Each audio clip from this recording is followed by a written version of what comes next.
6.5 years. That's how far into the 2020s we are, and this decade has already stacked up more all-timers than some full decades manage. So today I'm ranking the 20 best anime born in the 2020s. No sequels, no legacy franchises coasting on old glory, only shows that started here. Some picks you'll see coming, a few might start a war in the comments. Well, good. Let's begin.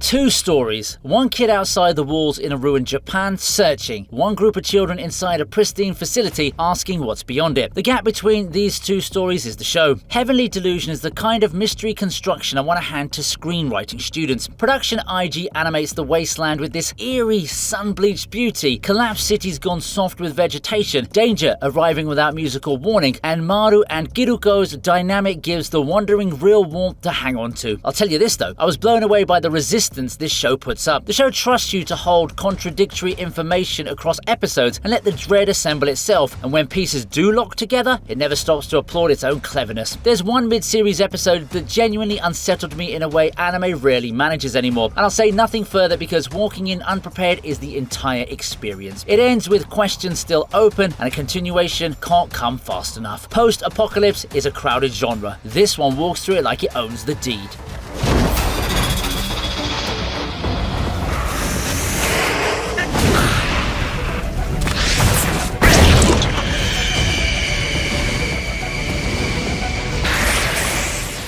A question to sit with. What's a beautiful idea worth if believing it can get you killed? Orb is set in a fictionalized 15th century Europe where heliocentrism is heresy, and it follows the people who chase the truth of the heavens away, knowing exactly what that chase costs. I'm structuring this entry carefully because the boldest thing about the show is something you should meet unprepared. What I can tell you is that Madhouse strips the visual language down to candlelight, ink, and sky, and that the writing treats faith and reason not as enemies but as two hungers in the same body, which is a far more honest framing than this subject usually receives. It aired, was watched by barely anybody, and quietly became the best written anime of its year. I've been shoving it at people since, with a success rate that finally justifies the pushiness. This is the trust me bro pick on the list. No spectacle, no power system, no shortcuts, just conviction, consequence, and stars. It'll outlast most of the shows above it on this list. Watch it and understand. Before we continue, a quick word from today's sponsor. Everyone says nothing in life is ever really free, and they're kinda right. Someone's always paying. So let me tell you who's paying here. Game studios and app companies set aside massive budgets to reach people like us, and almost all of it burns on ads we skip in 5 seconds. Free cash flips that. Instead of paying to interrupt you, those brands pay you to actually try their stuff. Play a game, test an app, take a survey. Things half of us are doing on the bus anyway. Now let me be clear before anyone gets ideas. This isn't a get-rich-quick app. Rewards are limited. Think extra coffee money, not rent. But the numbers are legit. Over 70 million users, more than $300 million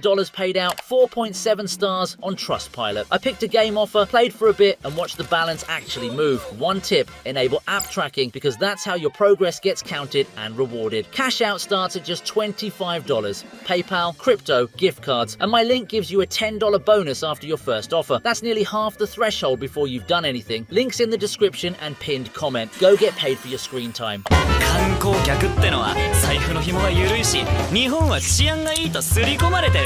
Welcome Japan! え？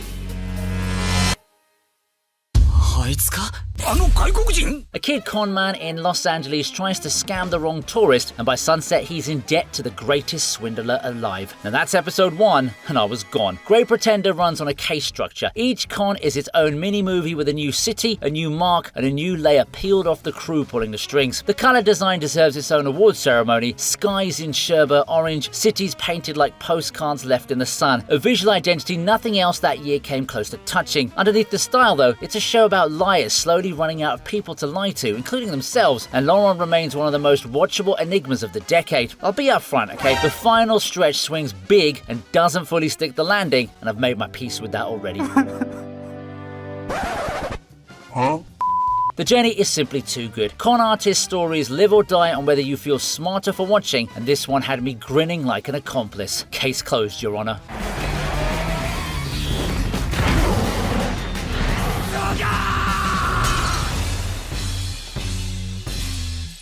There's a version of this list where I'm 16 and kaiju number 8 ranks higher purely on monster fights. Adult me loves it for a quieter reason. Goth guy Hibino is 32, cleaning up kaiju viscera for a living, while the childhood friend he made a promise to becomes a decorated captain without him. Then fate hands him a second chance in the most ridiculous way possible, and the show becomes a story about picking a dream back up after the world told you the window closed.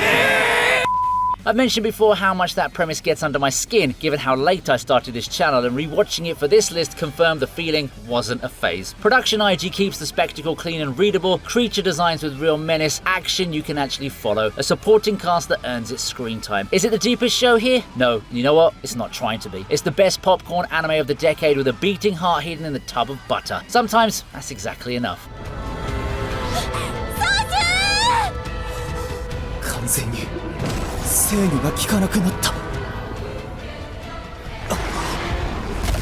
The strongest spirit pet master of his generation, at the peak of a tournament, gets swallowed whole by the companion beast he raised from nothing. Roll opening credits. Long-time viewers know the Donghua drum never stops on this channel, and the all-devouring wail is the loudest I've hit it in years. Fan Ling Xiao wakes in a stranger's body, imprisoned, powerless, his sect in ruins, and begins the long climb back with the creature still loyal to him. Monster taming grafted onto cultivation sounds like a marketing pitch, but Big Firebird makes the combination sing, expressive 2D character work gilding over vast painted environments, creature battles staged with genuine scale and personality. My weekends restructured themselves around new episodes, which I can't say about many shows anymore, and Japan picked it up for broadcast within months. A turnaround that almost never happens for Chinese animation. I've spent years telling you Donghua was building towards something. Exhibit A keeps getting stronger. Watch this one before the algorithm makes it unavoidable, and you can be unsufferable about it with me.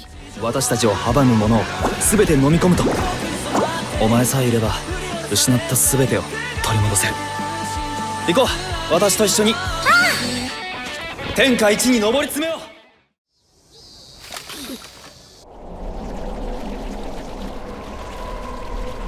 何 6 episodes, a pink alien octopus with magic gadgets and a mission to spread happiness. I need you to trust nothing about that sentence. Dakopi's original sin is the heaviest thing on this list, and I say that having ranked shows about war and apocalypse. My wife tapped out at episode 2 on her first attempt. I've told that story before, and I'm bringing it up again because the reaction is the review. Under the round, friendly art style in an unflinching look at children carrying pain no one around them will acknowledge, and at how helplessness feels when kindness alone isn't a tool that works. Every attempt Dakopi makes to fix things teaches the story something crueler. And yet I won't call it misery for sport. The ending reaches somewhere genuinely earned, and the compilation film announcement proved how many people this tiny series marked. Inishiya's debut production, 6 episodes, not one wasted frame. Go in blind, keep tissues in reach, and clear your evening afterwards. You won't be good for much else. That's a promise, not a warning. 最近はちょっと悪くないんだ。静香ちゃん、ごめんね。信じるわ、宇宙人。自分も幽霊信じます。Aliens are real, so are ghosts. The 2 kids who discovered this simultaneously were mid-argument about which one existed, and neither of them will ever apologize. Dandadan is pure ignition. Science SARU animates it like the storyboards were drawn during an earthquake, perspective bending, color screaming, action sequences that made me physically lean back from the screen. And yet the show's actual engine is the romance, and buried in every insult is more sincere affection than most dedicated romance anime manage in 2 cores. That's the trick I keep marveling at here. It runs occult horror, teen comedy, and genuine tenderness through the same scene, sometimes the same shot, and it never fumbles the tone handoff. Turbo Granny alone justifies the price of admission, and I'll let new viewers discover why with no further comment, okay? In a decade full of polished, safe adaptation, this thing feels feral, but in the best possible way. And of course, how can one leave out the music by Creepy Nuts? Shonen's new generation announced itself right here, at full volume, holding nothing back.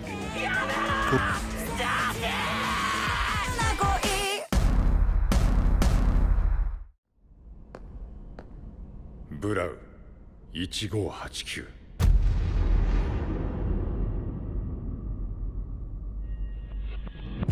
grief, but make the mourners robots. That's the pitch, and no one alive executes it like Naoki Urasawa. Pluto takes a beloved Astro Boy arc and rebuilds it as a slow-burning murder investigation. The world's 7 great robots are being destroyed one by one, and Europol's Gaysicht follows a trail that keeps bending toward questions no detective wants answered. I've already told you where Monster sits in my personal pantheon, so understand the weight behind this sentence. Pluto belongs on the same shelf. Every episode is feature-length and earns it, sitting with veterans of an unjust war, machines who learn to love and are now learning what loss does to that. The animation is stately rather than flashy, all held frames and heavy silences, which is precisely the register that this story demands. Late at Night alone is the correct way to take it. It asks what hatred costs and whether anything built can be built kind. I finished it and sat quietly for a while. Some shows are entertainment, this one is literature that happens to move.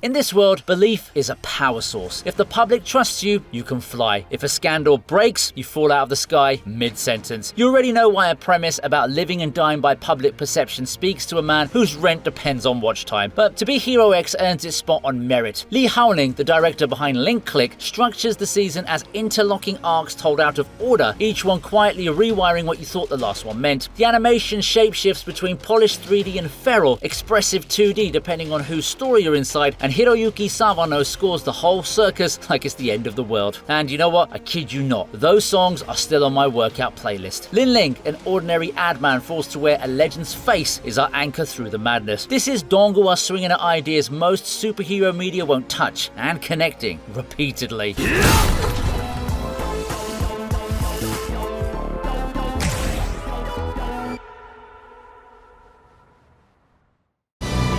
俺は家族を助けに行く。ルディ、大丈夫。絶対に帰ってくるから。では、行ってきます。 Time for the complicated one, because pretending it isn't complicated would be dishonest. Mushoku Tensei finally getting the adaptation the genre owed it, and Studio Bind, a studio literally founded to make this show, treated it like a prestige drama. The world feels lived in down to the currency, the magic has rules that actually stay consistent, and the fights carry a weight most fantasy anime never reach for. Then there's Rudius. He is at times genuinely difficult to root for, and the show knows it. His flaws aren't quirks, they're the whole point of a story about a wasted life getting a second one and having to earn it inch by inch. I'll be honest with you, sometimes it is a difficult watch. You know it and I know it, but there's no denying there's a great story in there. Not every viewer will make that piece, and I get it, but as a piece of craft, this thing towers over its entire genre. The Isekai Flood produced one monument, this is it. 待て、何かおかしい。これで最後なんだ。力を貸してくれ。死んでも母さんを助けろ。はい。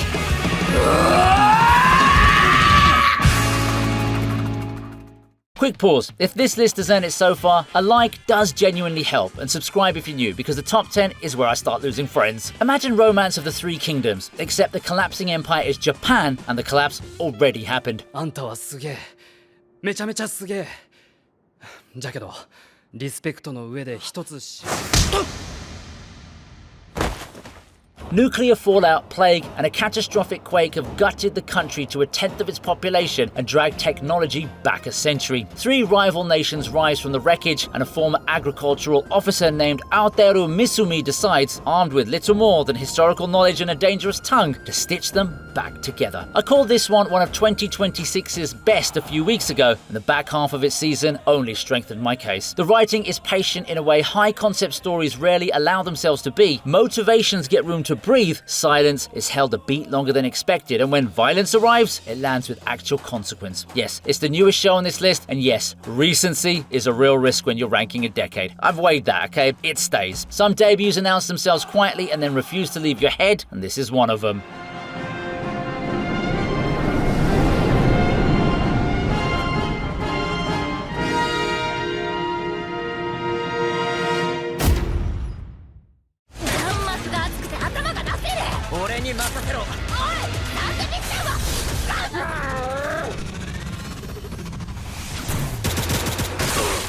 10 episodes, one sitting, then me, in a dark living room at 3 in the morning, letting a certain song loop, because it's simply what happened. Edge Runners hasn't loosened its grip in the years since. Trigger took a video game city and told a complete self-destructing love story inside it. David, a broke kid bolting military chrome into his spine because Night City offers no ladders, only launch pads that double as trapdoors. The action is Trigger operating at maximum irresponsibility, time-slicing sprints, neon carnage, physics treated as a polite suggestion, but the reason it wounds is the economics underneath. This city monetizes dreams and collects payments in pieces of the dreamer, and anyone who has bet heavily on an ambition will feel that math in their chest. A heist, a romance, and an obituary braided into 10 flawless episodes. It burnt fast because it was never built to last. タイムリミットは12時間。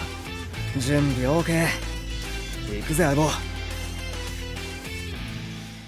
Step into a photograph. Change nothing because the past bites back. Link click is the show I point to when someone asks why I won't stop covering Donghua, and years later, it still hasn't been dethroned as the gateway. Cheng Xiaoxi and Lu Guang run a tiny photo studio and a quiet service on the side, diving into clients' pictures to answer their regrets, and the case of the weak structure lulls you beautifully before the larger story pulls the floor out. I'm keeping details sealed. Discovery is half the value here. What I'll say is that the emotional targeting is precise. A mother's dumplings, an unsent message, ordinary artifacts weaponized into heartbreak. The tonal control between warm domestic episodes and genuine thriller menace is something plenty of bigger productions still can't manage. If you ever wanted one show to explain my Chinese animation evangelism, here it is. Start tonight.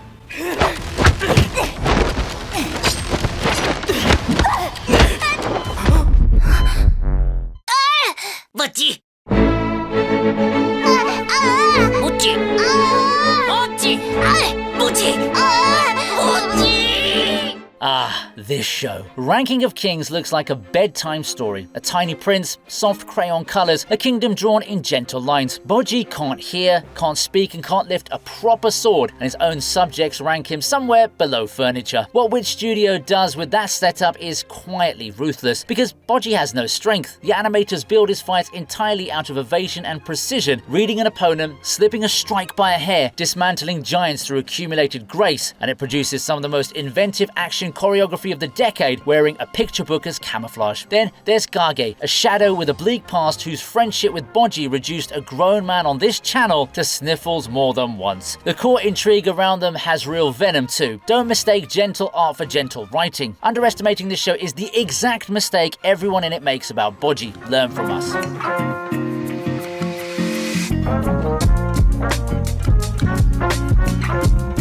In 2021, I told you a cartoon walrus driving a taxi might be the year's best anime. Consider this entry my victory lap. Odd Taxi remains the tightest screenplay of the decade. Orokawa picks up passengers, has strange, circling conversations, and slowly, so slowly, you barely notice the noose. Every fare, every offhand remark, every background detail gets pulled into a single converging story about a missing girl. The dialogue is the star, dry, rhythmic, character revealing in ways that make most anime scripts sound like placeholder text. No spectacle, no fantasy crutch, just writing so precise it makes precision feel like a superpower. And the animal designs, which look like a gimmick, turn out to be load-bearing in a way I'd never dream of explaining here. This was a word-of-mouth show, passed hand-to-hand like contraband, and everyone who took the recommendation came back slightly changed and immediately annoyed about it. That's the club. Membership is 13 episodes. The finale will make you want to restart it immediately, and the rewatch is a different show.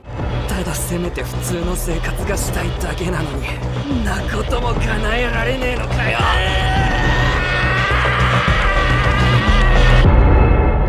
Denji's ambitions fit on a sticky note. Food that isn't garbage, a bed, maybe someone who likes him. The entire tragedy of Chainsaw Man is watching the world price even that beyond his reach. I defended Mappa's restrained, film-grained direction in my action list when half my group chat wanted the manga's feral energy, and time has only hardened my position here. The quiet is where the dread lives, and it makes every eruption of devil-hunting carnage feel almost transgressive when it detonates. Fujimoto writes like a man running a con on your heart. He teaches you the rhythm of a joke, then swaps the punchline for a knife. Power's entire existence, the domestic scenes in that cramped apartment, all of it is set up with a delayed cost, and the Reze film settled any lingering arguments about whether this adaptation understood its source. That thing is a love story wired to a detonator. Crude, sincere, and secretly one of the saddest stories of the decade, wearing a chainsaw grin. Denji deserves the world. It's set off a toast. 悪魔に寝返った場合は俺たちが殺す。お前が全員本気なんだよ。邪魔すんなら死ね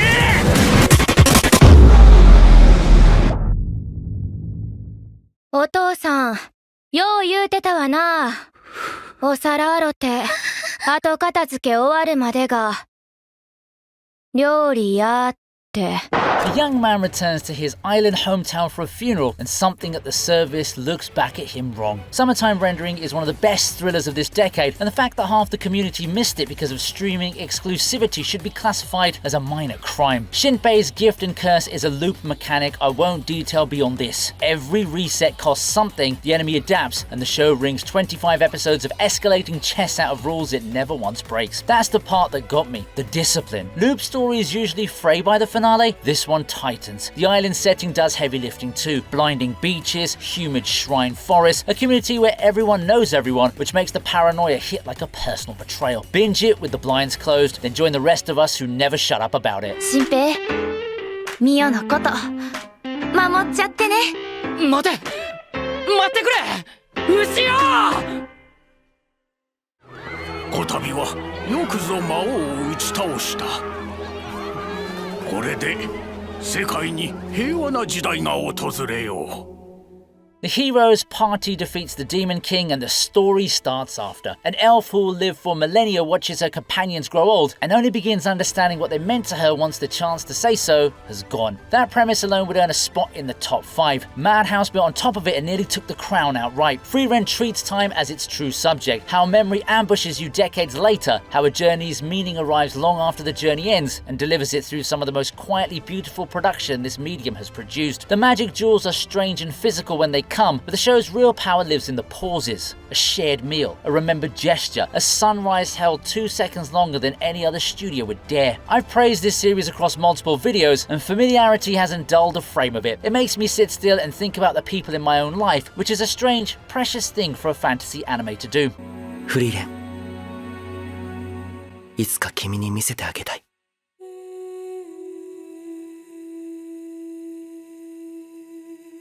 それじゃあ行こうか。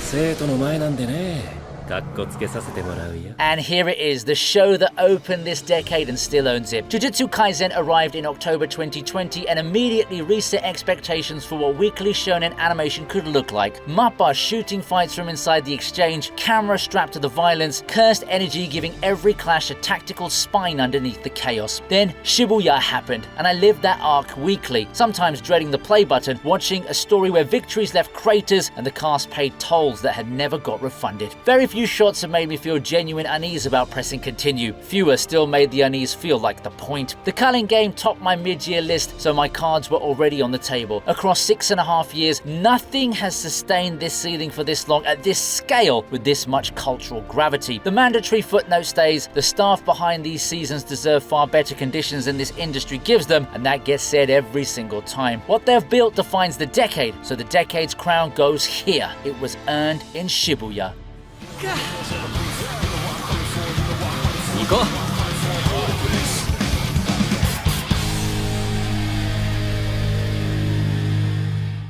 20 shows, 6.5 years, and at least 4 decisions the comments will want my head for. Good, that's what this section is there for, isn't it? Tell me your number one, tell me the show I robbed, and if a Donghua pick sent you somewhere new, you know that makes my week. The back half of this decade has a monstrous act to follow. See you when it tries.